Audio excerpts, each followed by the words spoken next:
Surat terbuka Nikita Mirzani untuk meminta hukum ditegakkan secara lurus kepada Presiden Prabowo langsung dijawab lewat PP nomor 24 tahun 2025 tentang Justice Kolaborator. Itu adalah narasi yang belakangan menyebar di media sosial. Tapi apakah benar demikian? Mari kita luruskan secara hukum. Nah, Justice Kolaborator atau sering disingkat dengan JC ya adalah pelaku kejahatan yang bersedia bekerja sama dengan aparat penegak hukum untuk membongkar pelaku lain yang lebih besar atau jaringan kejahatan yang terorganisir atau sistematis. Dan GC ini bukan produk hukum baru di Indonesia, teman-teman. Bahkan sejak tahun 2012 di era PP 99 ya, status GC wajib dimiliki oleh pelaku kejahatan extraordinary crime untuk mendapatkan remisi atau bebas bersyarat seperti tahanan narkotika, terorisme, korupsi, dan tindak pidana pencucian uang. Nah, kemudian PP 99 itu dicabut ya di tahun 2020 karena dianggap mengundang banyak masalah, menimbulkan diskriminasi antar narapidana, kemudian memicu overkapasitas lembaga permasyarakatan, dan memunculkan praktik jual beli surat GC. Nah, sekarang kita beralih ke era Presiden Prabowo ya, yang baru saja menaikkan PP nomor 24 tahun 2025 tentang Justice Collaboration.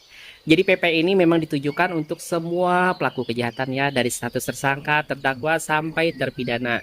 Ya tujuannya untuk memberikan penghargaan atau apresiasi hukumnya kepada siapa saja yang membantu penegakan hukum, membongkar kejahatan yang lebih besar. Nah, dalam konteks ini kan Nikita Mirzani adalah terdakwa dalam kasus dugaan pemerasan dan TPPU ya. Pasal 3 TPPU itu adalah bagian dari extraordinary crime, teman-teman. Dan secara teori hukum, yakni kita memenuhi syarat awal untuk mengajukan status sebagai GC.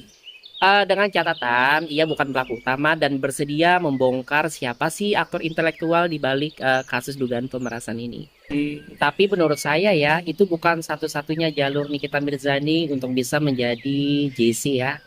Ada skenario kedua. Jadi jika uang 4 miliar yang diterimanya itu berasal dari kesepakatan diam-diam ya untuk tidak mengungkap sebuah produk skincare yang diduga ilegal. Maka Nikita Mirzani bisa saja sebenarnya mengakui itu sebagai pemufakatan jahat bersama pelapor yaitu Dr. Reza Gladys. Nah, dari situ Nikita bisa membongkar ya apakah benar skincare itu ilegal, siapa yang memproduksi dan mengedarkannya serta menelusuri aliran uang yang bisa saja masuk ke ranah TPPU juga.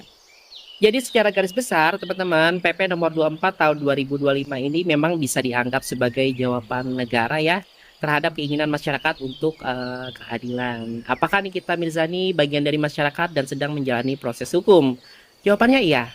Dan apakah isu bahwa PP ini menjawab suara dari surat terbuka Nikita Mirzani benar-benar keliru? Tidak juga.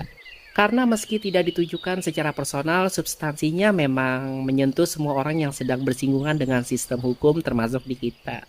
Teman-teman netizen channel, hukum di Indonesia itu memang ditegakkan untuk akal-akalan ya. Tapi bukan berarti akal bulus. Yang dimaksud akal-akalan adalah yaitu tadi, harus pakai akal sehat. Karena kalau akalnya bolong ya hukum itu pun akan jadi tembok bolong, masuk angin keadilan, keluar angin kepentingan.